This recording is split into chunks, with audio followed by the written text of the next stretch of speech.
Okay, this is outside my window.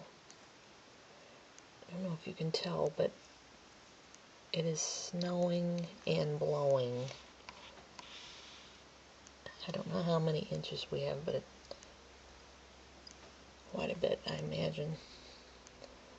That's a snowdrift right there, right outside the window. Here comes a snowplow. Oh.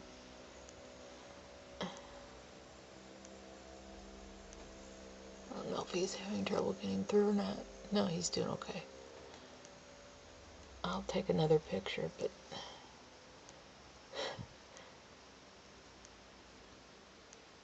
this is what it's all about, guys. You just gotta enjoy the moment. There's so many people that complain about this kind of stuff. I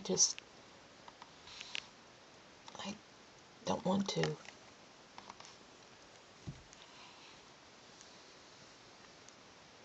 I'll go outside later and take another video. It's kind of breathtaking.